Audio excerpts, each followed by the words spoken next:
पागल हो गया यह आदमी। नीली जहरीली ट्यूब से मुख्य धमनियों में इंजेक्शन दिया। त्वचा मांसपेशियों को घोलने लगी। मांसपेशियां और नसें स्पष्ट थीं, लेकिन अजीब था कि उसकी मांसपेशियां धीरे धीरे गायब होकर सफेद हाड़ दिखने लगीं। अंततः वह छिद्र बन गई। इसके बाद और भी अद्भुत घटनाएं घटनी शुरू हुई। उसकी हड्डियां धीरे धीरे पारदर्शी होकर अंत में अदृश्य हो गईं। बायोक्वांटम फेज शिफ्ट 1826 में घटित हुआ। पता चला वे इंसानों को पारदर्शी बनाने के प्रयोग में थे, जिससे आवेई दुनिया का पहला पारदर्शी व्यक्ति बन गया, पर ठोस था। केवल हीट लेजर उपकरण से उसकी छाप ढूंढी जा सकती थी। ऐसी अद्भुत अदृश्यता क्षमता से मनचाहे काम किए जा सकते। उसने रात में सुनहरी बालों वाली सोई लड़की की नींद में शरारत करते हुए धीरे धीरे उसके बाल छेड़े और बटन खोले।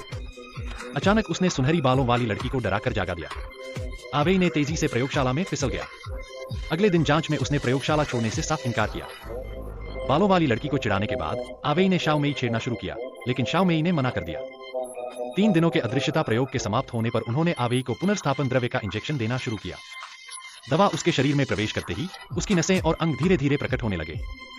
पुनर्प्राप्ति एजेंट अभी अधूरा है। आवेई को पूरे शरीर में असहनीय दर्द हो रहा है। उसकी त्वचा पिघलकर दर्द से बेहोश हो गया। सभी ने उसे बिस्तर पर उठाकर बचाव के लिए रखा। मांसपेशियां गायब होकर कंकाल बनी। अंत में कंकाल पूरी तरह गायब होकर पारदर्शी अवस्था में बदल गया। पुनर्प्राप्ति प्रयोग असफल रहा, इसलिए सिलिकॉन से सिर का मॉडल बनाया। फिर उन्होंने कैंची से कई छेद किए और साधारण सिर ढक्कन बनाया, लेकिन 10वें दिन तक पुनर्स्थापित नहीं किया।